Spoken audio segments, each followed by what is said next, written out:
Here we have a new 2025 GMC Sierra 1500. This one comes in the Pro trim level. This is an onyx black paint job, and then we have jet black vinyl interior. Powertrain consists of a 2.7 liter turbocharged 4-cylinder engine, nicknamed the Turbo Max, and that's mated to an 8-speed automatic transmission. So not many changes from the 2024 model year, but we're gonna go over it and see what we can find.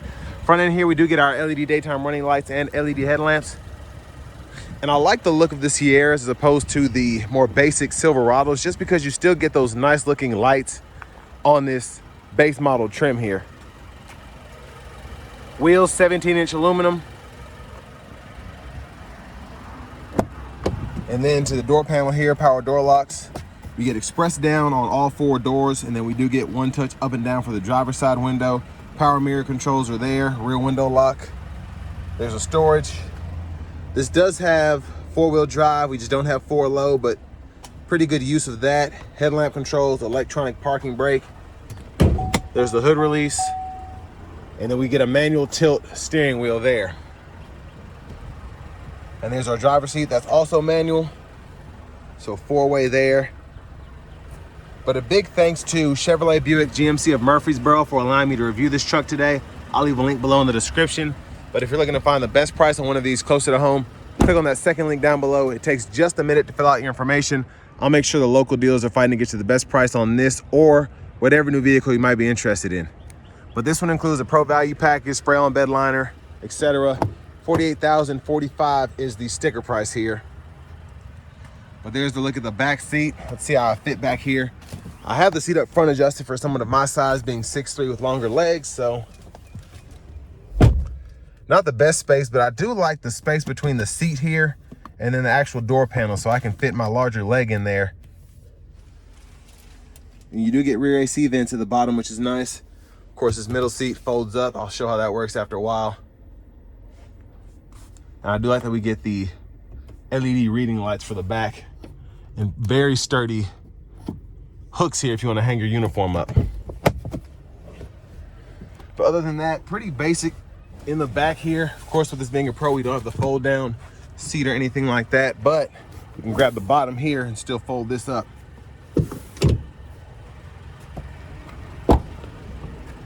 Fuel filler there, it takes regular just fine.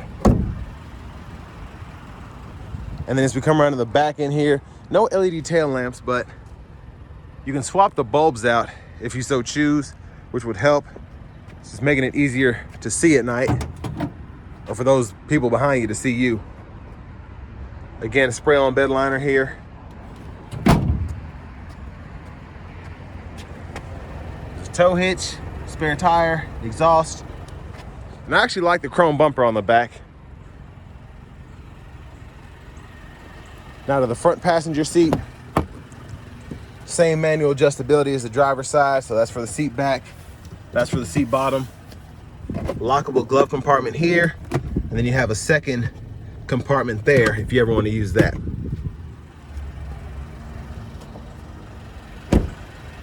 Now as we come back around to the front end, I'm just going to take a quick look in the engine bay.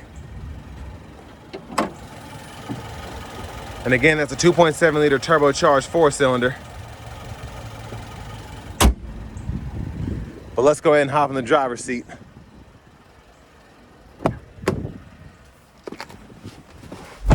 So we get that hard plastic vinyl wrap steering wheel here. I like that it still keeps its shape for the most part as opposed to the leather wrap one.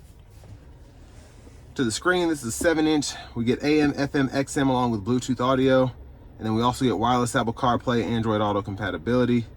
You can change your language here.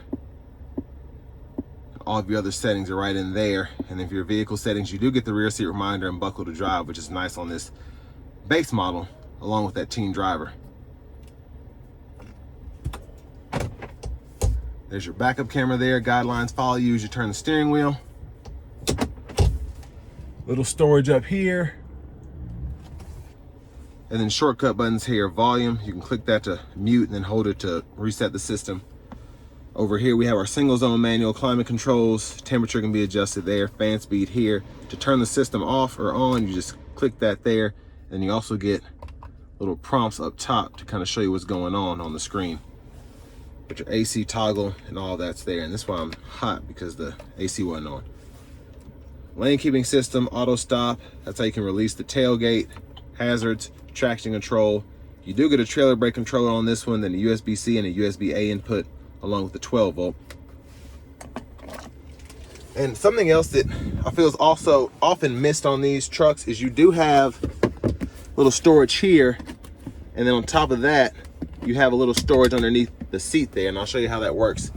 So middle seat's down, and you can see we have the bottle holders, storage cubbies, and then the main cubby right there in the center console cubby space. But you can lift this up and then pull the lever here, and then you have actual center seat storage there. And I like this because most people don't think to look for something in there.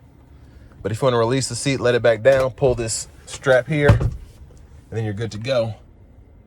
And there's a look at the back seat from up here. Lights there. And surprisingly, we get a vanity mirror on this Pro. And again, this is one of the reasons I like going with the GMC as opposed to the Silverado. It's a bit more money, but a lot of the stuff that you like to have that you wouldn't know you were missing until you didn't have it is in this.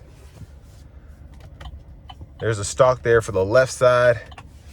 And then you can control your windshield wipers here. You get auto high beams, you can toggle there. And then your windshield wiper fluid right there.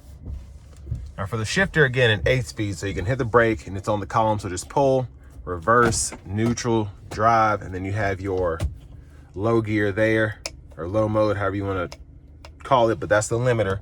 And then you can see in the bottom right-hand corner, it shows you how much you're limited with the shifts there. Now behind the steering wheel on the left side, you don't have anything, same as the right side with this being a Pro. So that's one thing that this lacks, I feel would make a huge difference, is if we were able to actually control the radio from the steering wheel, but we can't. But we still get our cruise control, so we can toggle that on or off there, cancel, set the speed, and then for the forward collision alert, we can adjust that gap there, and you get nice graphics there in the middle. And on top of that, with the forward collision alert, your sensor, if you're ever about to hit something, you get that warning, it'll go off right up here and show you on the windshield. But to the actual gauge cluster here, everything's analog. And then the screen in the middle is digital, so you get that picture there. You can adjust all of that. Tire pressure monitors, oil life, and then all of that there. And then when you go all the way to the, almost the bottom, you can adjust the units from US to metric. Then you get that blank page there if you ever want to fool with that. And everything else can pretty much be reset, and it'll give you a prompt if you're able to do that. Push button starts here. Here's the key fob. And I can't remember if I hit the horn or not, so I'm gonna give it a nice toot here.